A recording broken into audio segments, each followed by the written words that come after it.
The Cedar Falls Paw Park is the best place in town to enjoy some one-on-one time with your favorite pooch. But a lot of people don't know how easy it is to enjoy the Paw Park. We sat down with Director of Municipal Operations and Programs, Mark Ripplinger, to learn more about the Paw Park. The Cedar Falls Paw Park was developed around the year 2000. We had an individual come in, and they had been in other states, and they had parks that basically that would allow dogs free rein and to socialize. Then also provides a socialization even for the dog owners. So that individual approached the city, did some fundraising, and the Paw Park, as you see it today, is basically a result of that individual.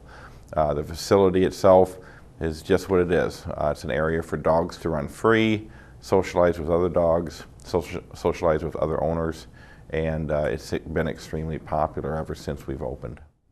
The Paw Park has great facilities to take advantage of, whether you have 2 legs or 4.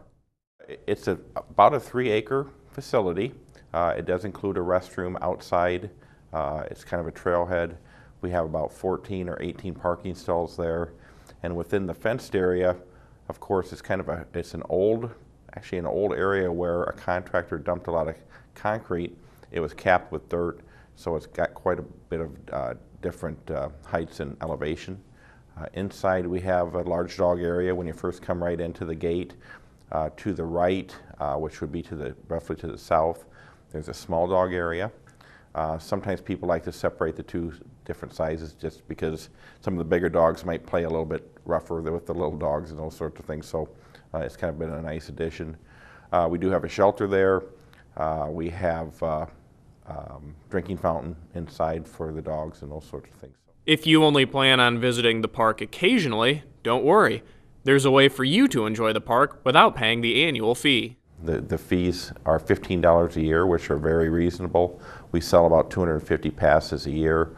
Otherwise, if you're a less frequent visitor, you can pay $2 for each visit, and we do have an envelope system there where you can deposit your money.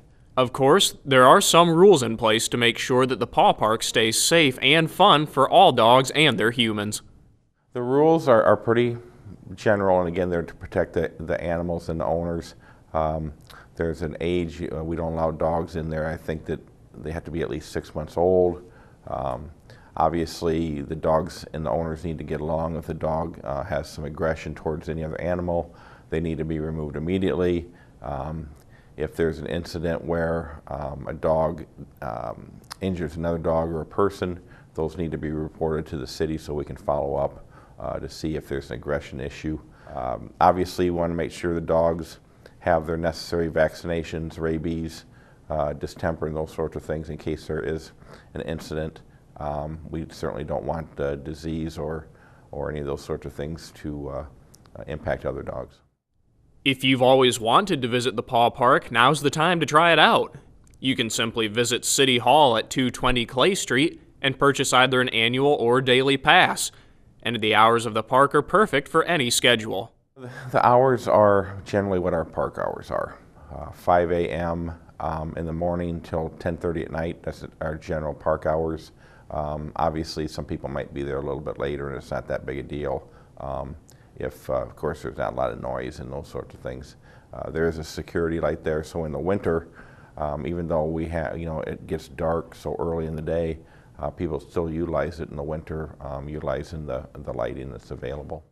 This has been Nathan Grieve for Channel 15 City News.